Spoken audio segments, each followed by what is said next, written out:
Hello, everybody. Thank you for the invitation to the organizers. It's a pleasure to be back in Kerala today and also in India. I'm going to talk about how our company has been kind of developing research as a way to create the future that genuinely looks like the future. So that's why it's also about building the instruments of change, not only about buildings alone, but like the things that make buildings happen. So I'm going to draw from my work at Zaha Hadid Architects as the lead of the Computational Design Research Group, but also from the Architectural Association Design Research Lab, where I've been teaching since 2007. And I also studied and did my PhD at the Block Research Group, which has been investigating computational enhancements to masonry construction and masonry design, where I did my PhD with the Block Research Group on that topic. I also did a Master's of Philosophy in Technology at the University of Bath, and I also studied at the Design Research Lab about 20 years ago now. So it's a quick snapshot of like how all of these things are kind of interrelated in how we're trying to construct a project of projects, not just individual projects, but over 20 years, how we are trying to link it up to history and beyond.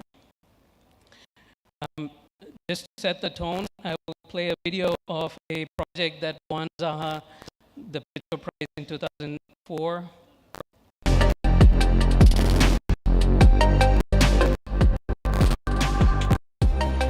So you'll notice that this is a radical transformation of the factory building. This was well before anybody was talking about Industry 4.0 and so on. The attempt here is to put the blue-collar workers right next to the white-collar workers, and you can see the assembly line snakes through. So the kind of uniting aspect of the building where the architecture is genuinely creating the building, the culture for the company. So that was one of the main reasons that many of us were attracted to Zaha as a company because of price. And so we're very diverse and we need to manage regional expectations, alignment with culture, and so on. The nature by which, like, we hope we must play, meaning we must research, we must enjoy what we do, and we should also fundamentally also think of architecture as a technology. It's not using technology to produce architecture. Architecture is the technology. And what do we mean by that? Techne means craft, skill, and that is always part of like technology, and logos is the systematic study of that craft. So you evolve it one experiment at a time, and you perfect it like a musician would or a craftsperson would. So we think all of the presentations that you will see now, the projects, like you'll always see, we start with a very playful starting point, and over time, very quickly mature it, like with our collaborators, with other researchers, and so on. So, and this is also, of course, not very new. Like in the 20th century, like the school of Bauhaus did this.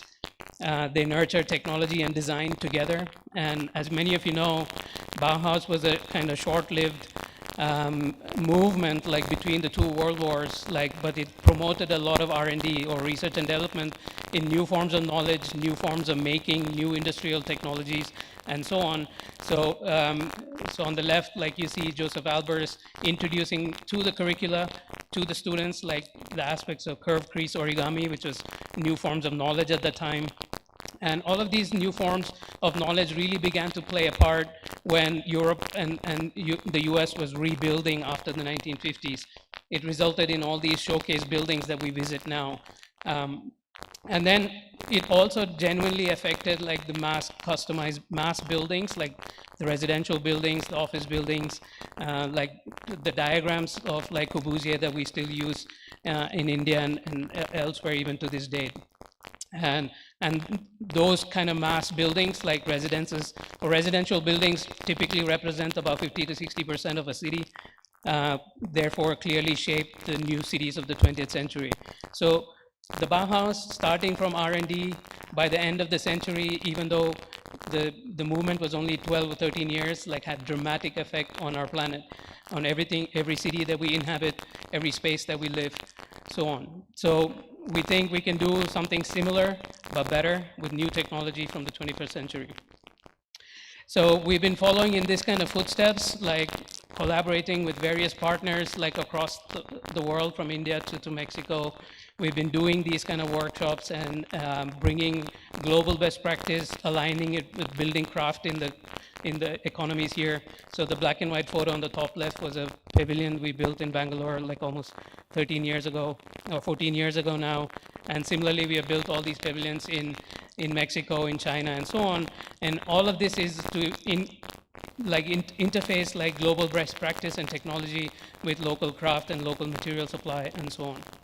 And all of these like typically take about 10 days or 15 days where we come in and like kind of work together with everybody locally. And a lot of this knowledge and this working method and practice really genuinely helped us scale our practice since Zaha passed away in 2016. These are just a snapshot of buildings that we are now operating on. And it's about 1 million square meters almost every year that we are delivering because of our experience for the previous 10 years or 13 years of building things collaboratively and building up knowledge collaboratively. Most of these are, only 2 of these are photographs, and most of the others are on their way to being photographs. So we now think like those 100 buildings that we're now building, like the civic buildings, the museums, the stadiums, they propel so much new knowledge, and that we can now begin to tackle similar things as like mass housing, but like in a customized way. So what is the 21st century equivalent of Corbusier's diagram for the Maison Domino?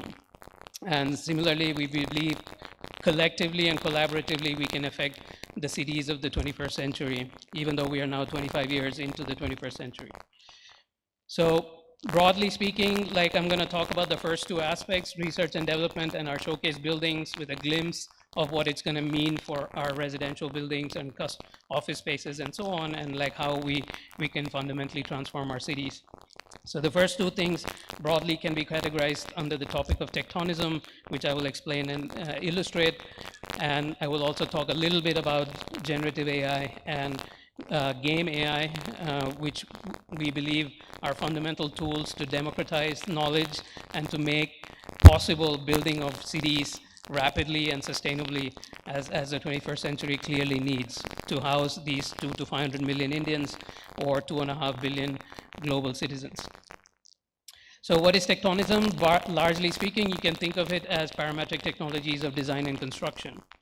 And in that sense, if you think of it like that, it has a very pre-computer history to it. Like this is the Sagrada Familia, designed by Antonio Gaudi, but it wasn't him himself. Like all of the ecosystem of geometric tools, construction technologies, all of this he inherited from his studies in Paris, and also assembled a team of craftspeople to be able to build that building. So there's a deep pre-computer history to this. And in 2007, this book came out called Architectural Geometry. It was a term initiated by Professor Helmut Pottmann. It is to specifically, it's a branch of mathematics or geometry that is architecture specific, meaning it has some understanding of gravity, how it will be constructed, and so on. Unlike pure mathematics, which is neither has a top nor a bottom, like architectural geometry is everything to do with construction and structure and so on. And this is a rapidly evolving field with exciting field. It's a scientific field, and it's hugely relevant to growing economies and building cities. And you will see why shortly. Aligned with this is what we're calling tectonism, is the design component of it, making use of all these engineering technologies, making use of all of these mathematical technologies, and making use of that to deliver value to the end users of a building, not only our clients, but also the clients' clients.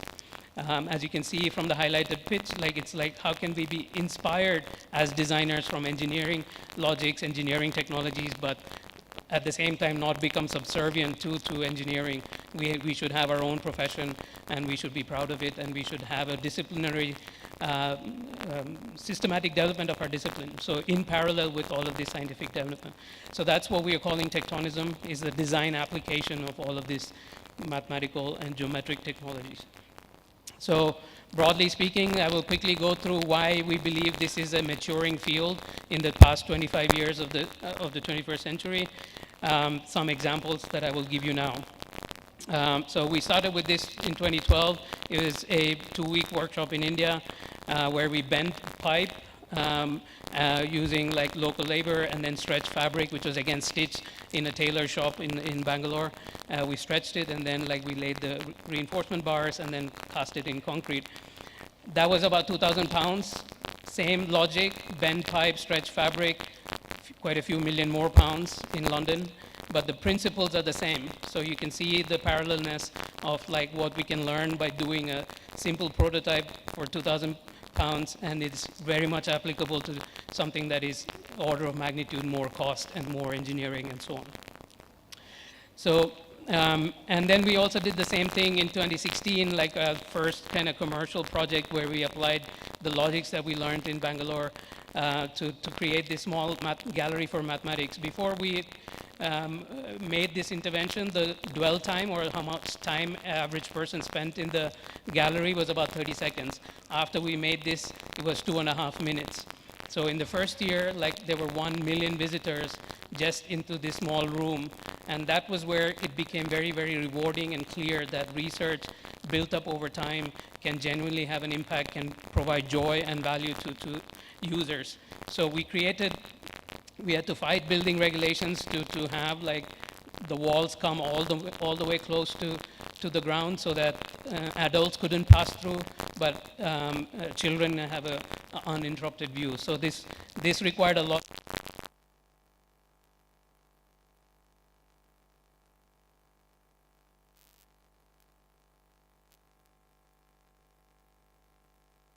to be deployed in a matter of 2 months for this kind of emergency school spaces for refugees on the Syrian and Turkish border before the winter came in. And this was like, because we had developed so much of the technology on a kind of showcase building in London, we were able to hand it over to like fabricators and contractors, in which we never visited this site. We just sent them a simple drawing and a sketch.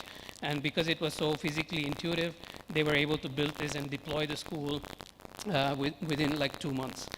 So it's a bit like an umbrella. It comes folded on site, and you open it up, and it stretches the fabric. Same logic, stretched, instead of stretched fabric, like we have bent pipe and then cable net. But like orders of magnitude larger, 60,000 seats, football stadium, start to finish, 3 years, including the competition phase. So this was a render, and this is the photograph. And how, again, you will see like the experiment that we originally did in India, like being replicated by many more workers in China. Like, so you bend the pipe and you stretch the cable.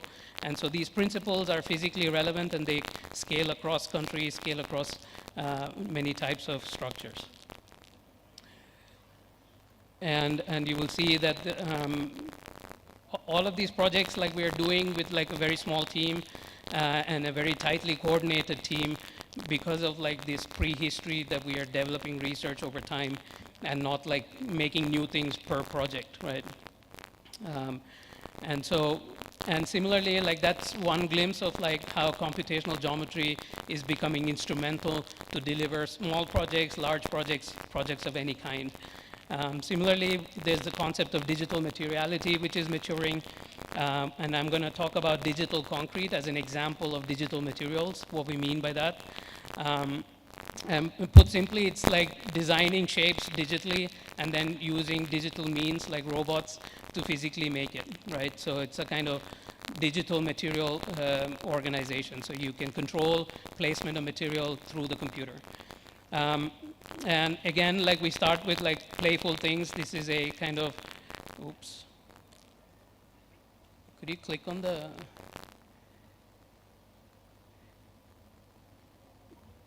video?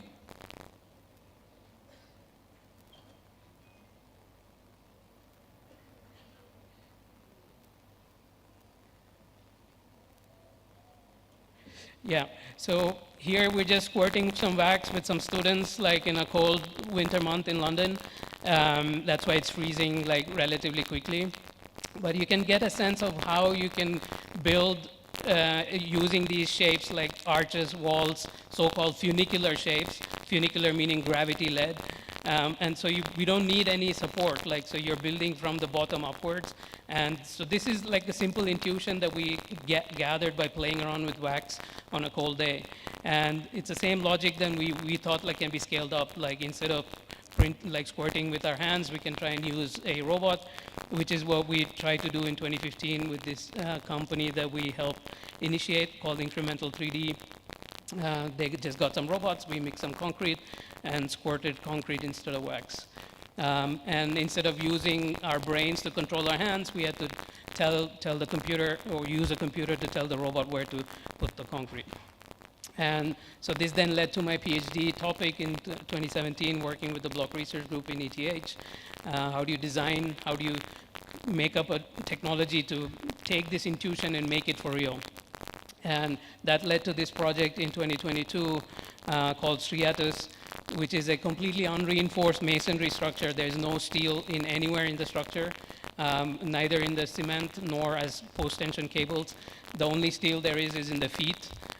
And the tension cable that like ties all the feet together. So, and most of the structure is hollow. It can be disassembled, which in fact it was, like, and then it was crushed and made into the new ink and so on.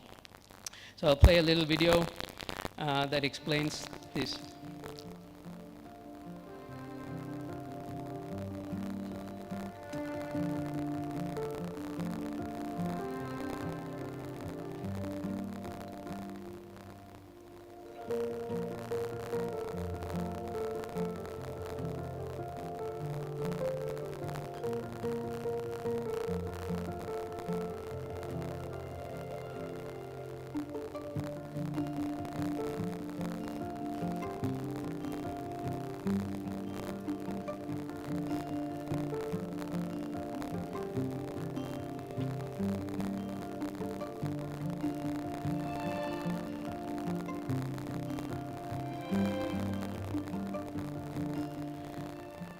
So the entire structure was printed in 84 hours in a small factory, about 50 square meters in size, and then transported to Venice and built over 2 weeks.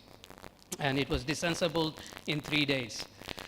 And so it combines like masonry history, like knowledge which is pre-computer, about Nubian walls. Like you can notice the pattern of bricklaying, which is along a curved, it's a very structurally relevant way to place bricks perpendicular to the direction of force, and we copied that in the way we create the bricks out of concrete. So each layer of concrete is a kind of micro brick, similar to the Nubian walls you see on the left. And we also came up with all of these technologies, like as designers, we only have to manipulate the center line of the bridge, and everything else is like kind of computed in the background, including, so this is an example of how mature the industry has become.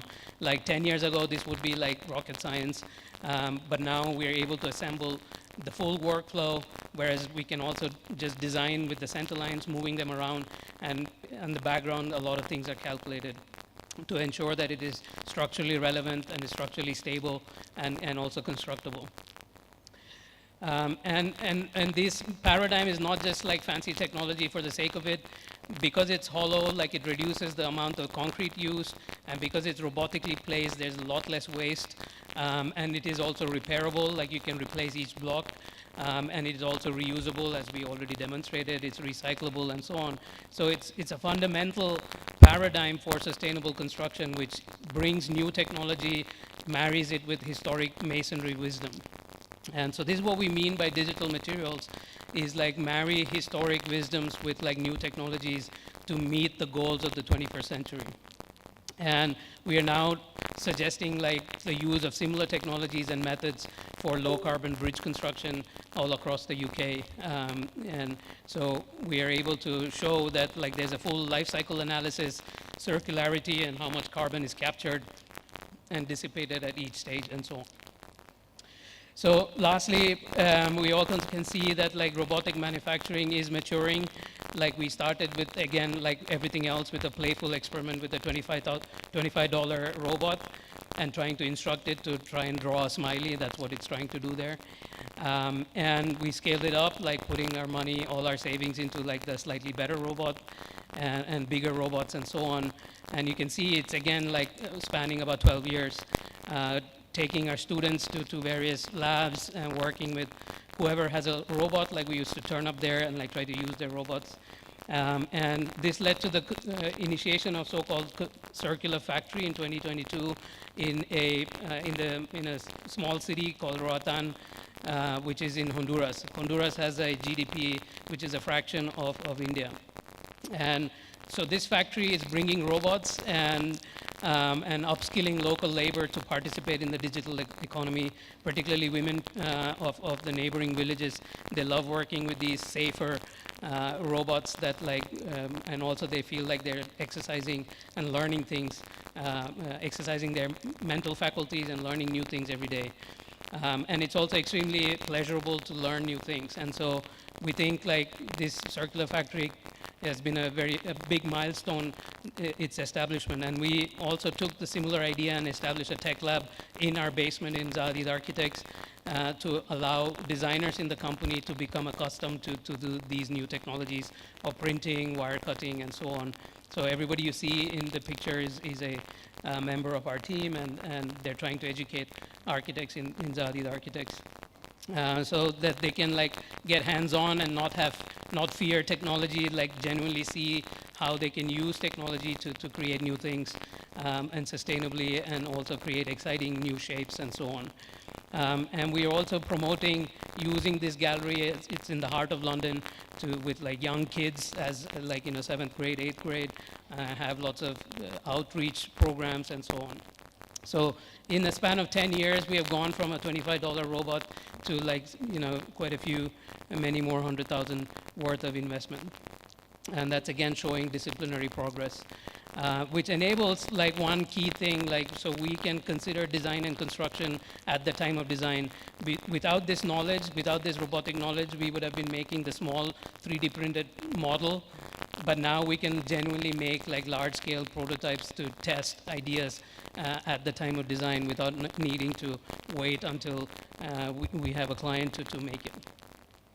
It also exposes new tectonic opportunities, like the texture of the wood and how wood joins with metal and so on, like all of these detailing, like which would be very opaque if we didn't have like means to physically make it happen.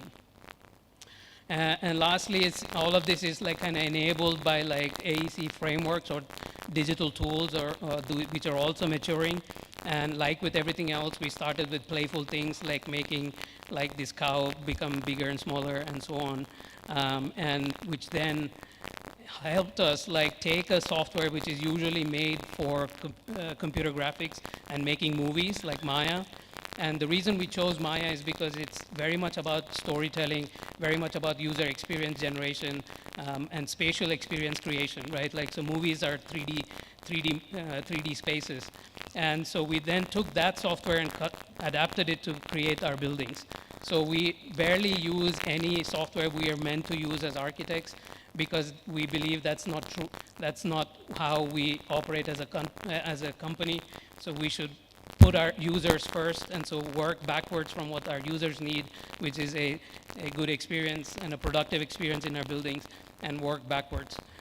So we adapted a lot of animation, movie industry technology and research to make our buildings happen. And all of this gets assimilated into code that we are writing. And so every project we can assemble, like for example, in this case, we can assemble timber research and 3D concrete printing research and put it at the base of like the start of a project, which then talks to all the softwares that we need, like Revit or AutoCAD or whatever, right? So this is how we inject innovation at the source of a project. We don't rely on companies to come up with the research. Like we do it collaboratively with universities and so on.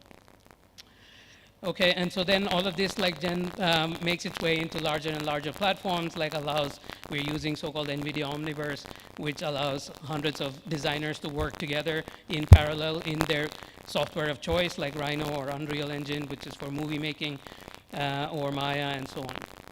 And it's all happening real time and coordinated. And this then allows us to create digital twins of the buildings that we're going to make in the future. And this is very useful to convince clients, convince authorities that like we actually genuinely know what we are talking about.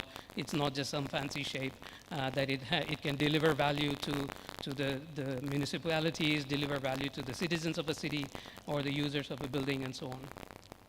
So, so just a quick examples of like a few projects which are built in this way. Unicorn City, start to finish, was about 6 years, 800,000 square meters. All of the buildings are unique, but they share a DNA. So we had like, from our side, only about 15 people delivering all of the work for 800,000 square meters.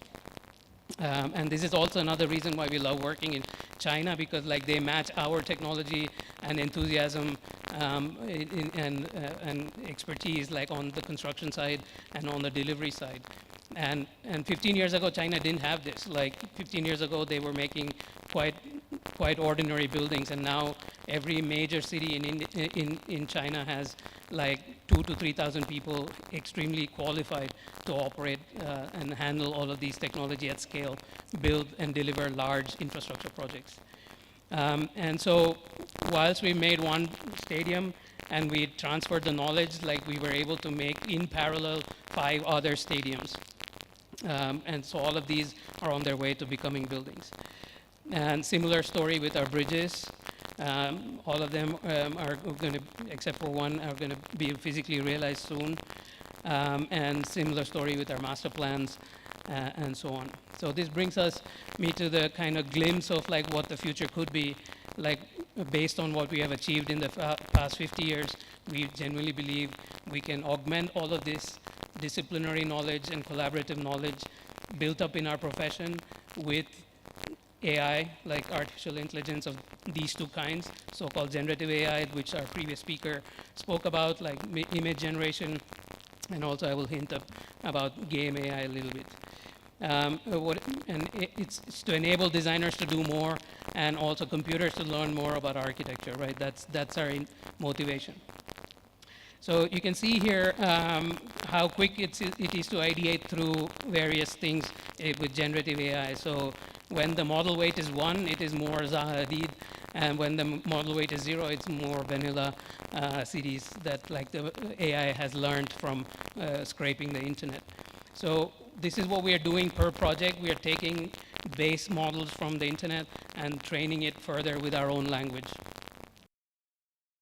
And so this allows us to take like simple massing diagrams like on the top, which just boxes, and then visualize it in many different styles and many different expressions. And this is very, very beneficial for clients who cannot read plans or don't want to read plans. And more so, we can do this like very, very early, like just in the first week, we can do this with clients. You don't need to wait for 4 months or 4 weeks to make a model, render it, and then send it to the client, and the client doesn't like it. So we can iterate with the client, bring them into the journey very quickly. And so that this also is somewhat related to like other game AI. We created a Fortnite demo to encourage civic engagement and civic participation in the built environment. Like as we know, young people are less and less interested in the built environment. There's more and more apathy because like the buildings that they see, the architecture they see, the cities they see in the video games is really like very banal, very bland. And so we wanted to use this medium to help them understand the complexities of city building and so on. And you can see this allows them to like appreciate like historic buildings like the St. Paul's in central London and walk through and experience buildings like as though they were there. And also do it with their friends, like it's a matter of socializing in 3D space. And so that's genuinely a massive opportunity, we believe, to use video games and audio video capacities of video games to encourage people to learn about architecture. And whilst they're doing that, they can also transform parts of London, like in this case, build like on the fly, like build new buildings, like build residential buildings, office buildings, and retail and commercial buildings. So in a matter of 5 minutes, they can create something like this and get the sense of what it is to build architecture and to create spaces and navigate them and make it playful and fun, which we believe like is a fundamental part of most of the work that we do is start with fun. And then behind the scenes, it also motivates many other things. Like this technology is a bit like Monopoly, where you can place these boxes and you can see the cost benefits of that. And when you're placing boxes, like behind the scenes, the computer can replace those boxes with corresponding buildable, constructible architecture. So it's a kind of new way of modular design where we're thinking about economics of cities along with the creation of spaces. And so this allows us to rethink modular design in this way. There are only 30 different parts used in the creation of like these complex spaces.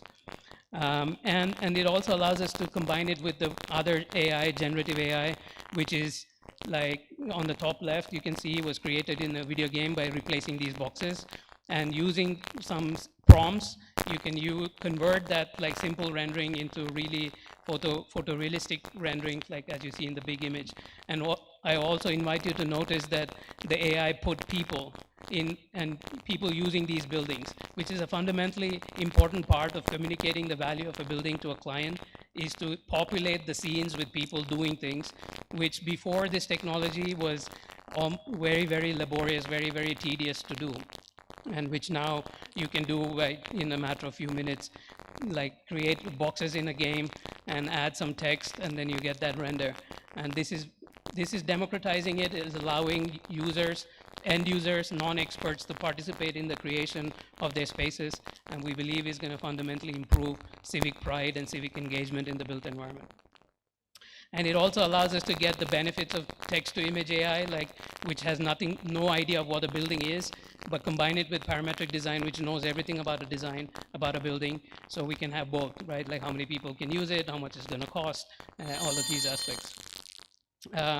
So just quickly to wrap up, so these are the two technologies that we spoke about. AI, on the one hand, to democratize a lot of the expert knowledge, which is encapsulated in tectonism. So when we are proposing cities like these for a client, new tech city, we are able to work with them, kind of use all of these technologies, like sketch live and create options with them, and also not only at the master plan level, but also showcase how the spaces can be different. Each of the public areas can be differently occupied and populated. And also the residential buildings can have a certain kind of futuristic look, but which we know we can build. It's not just like images, we know we can build this. And that's how we train the AI. And the other part, which we mentioned, the game AI, we're doing this in Honduras, like this modular construction project at very small scale. It's only 25 houses. So the client invested in the robotic factory called the Circular Factory, which I mentioned before, which is upskilling local labor, and we are using local Honduran timber.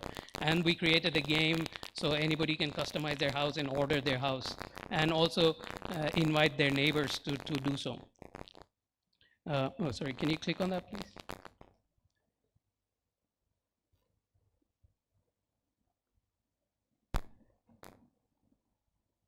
So you can see this in the browser. Anybody can just log in and click on the site they want in 3D, and then customize the interior layout and the exterior layout. They can invite neighbors to come and build a house next to them. And then as they're doing this, you can see that the cost will be updated and so on. And people can genuinely see how their house is going to look like, how much of the ocean they're going to see from their bedroom, and so on, all live on the browser. And so this is allowing users to engage with their own house, which is fundamentally important aspect of technology, is to deliver value to the end user. Behind the scenes, we had to do all of this extra work. So users click boxes, and we have to parametrically create all these options. And they all come with the standard buildable kit of parts like Legos. And this is where we are at now. We hope to build this first cluster in 2025, and if it's successful, we will create this larger vision later in this decade. So I will leave you with this image, cities of the future, like future that looks like the future. We can create that by building on technology little by little, one project at a time, and also more collaboratively. That's the important part, like not just individual architects, but the architects, engineers, clients, and the clients' clients, the end users, and so on. And so this is how we built our company.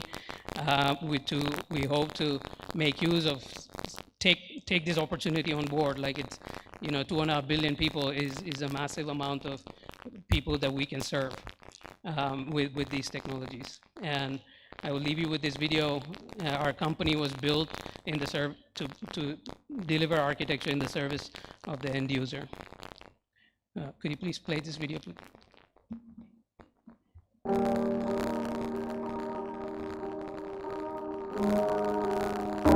I think this practice is a factory of ideas.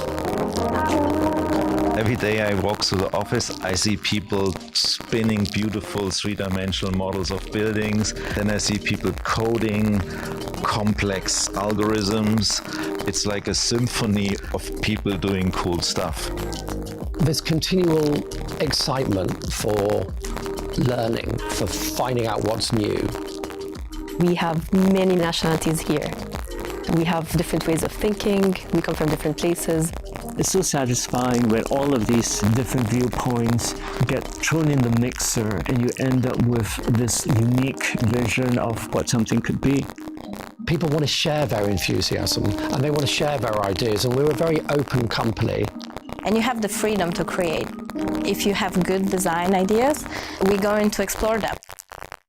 Thank you.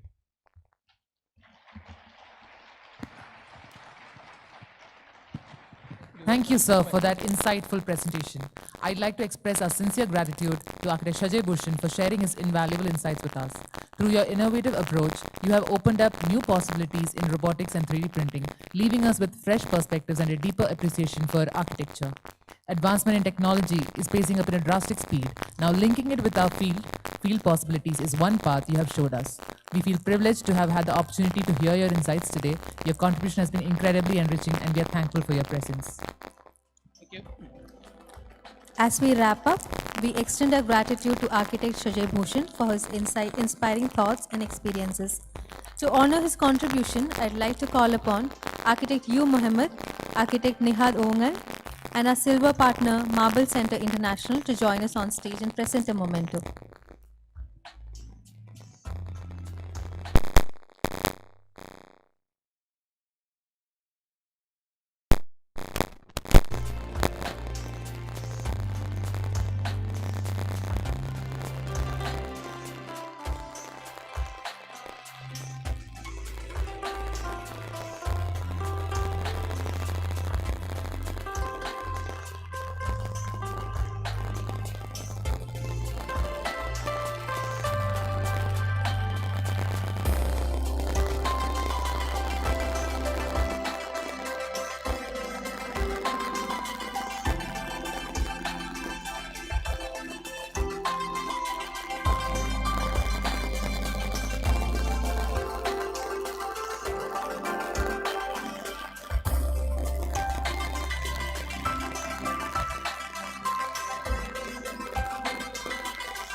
Thank you, architect Shajay Bhooshan. That was really an informative session you just shared. Thank you.